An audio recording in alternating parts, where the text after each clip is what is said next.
But now you've learned here from Monty at least a possibility that what this book is talking about in a different way, in the realm of not Adam, A-T-O-M, but in the realm of personality, that there was the serpent is that energy that rises inside of you in meditation.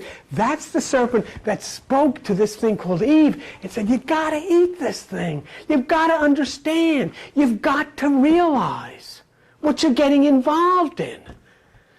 But if you just stay the way you are and you don't realize that there's nothing anything can do to save you.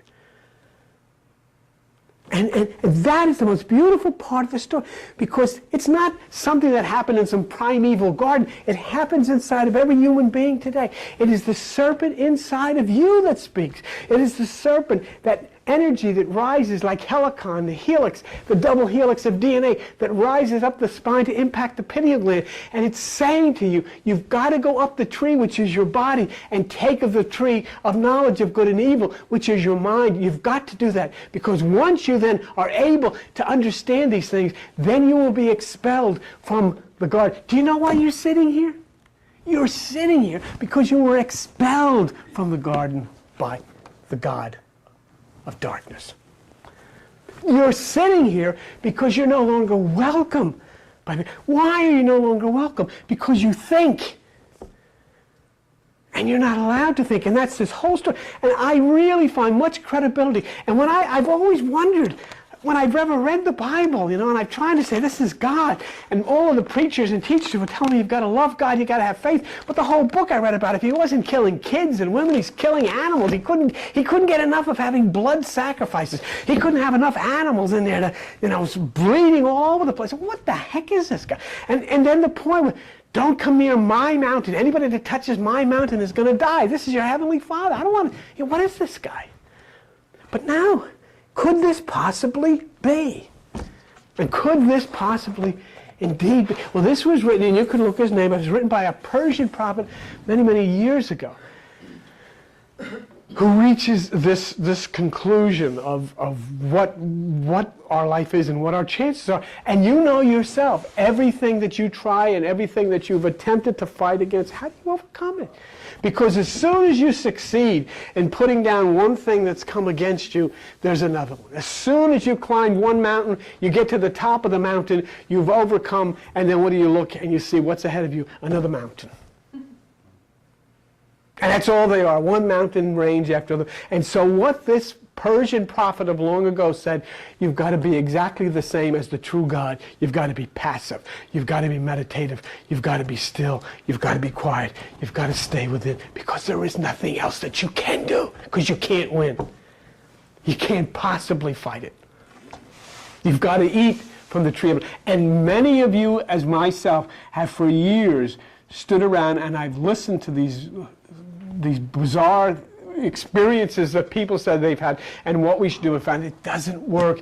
I've got to find a logical explanation. And so now we go into soaring again up to supernova 1987A, up to the movement of Pluto taking its place as the point of Hades in March 15th, 1999, and looking at the change. Let me tell you something else, and just think about this. What have we talked about here? We've said that we've proved, there's no question about this, that Pegasus is the hippocampus of the brain. The hippocampus of your brain is actually Pegasus. It is in contact with Pegasus, the white horse. And that's where all of the discoveries were made, okay? And what is it talking about? What did we say is going to be the big change that comes upon people in 99 and 92? It is the restoring of your memory. The restoring of your memory as to who you really are. And now what else is the big thing that's going on in industry all over? What is going to happen in what they call Y2K, year 2000, with the computers, is memory. What's going to happen to the memory of the computers when all of a sudden they're faced with 0, 0? What's going to happen? So it's not just a question of memory as it applies to the human brain, Pegasus to Pegasus, Pegasus to hippocampus. It is memory also in the affairs of man as it applies Y2K to the computer industry. What could happen? And if even half, even a quarter of what they predict could happen, it would be a chaotic situation. That's why this Monty says, what can you do about it? What the heck can you do about it? Nothing.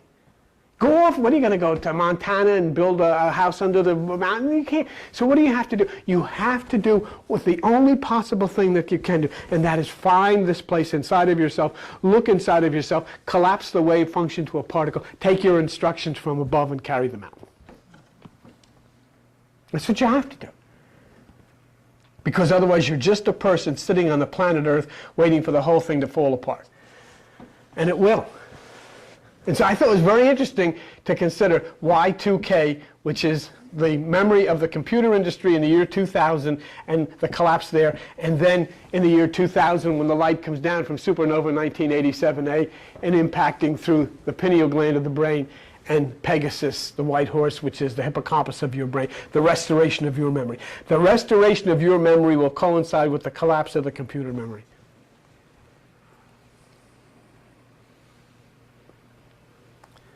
And what can you do about it? I think all these people say, we've had people have pretty heavy discussions in here what they're going to do about it. You're going to do nothing about it. There's nothing you can do about it.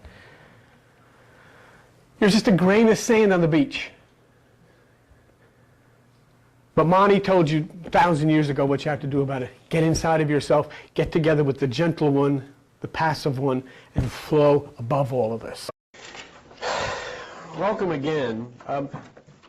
Last night I shared at Karlstad, New Jersey, with folks up there. We discussed some of the implications of astronomical phenomena that's occurring.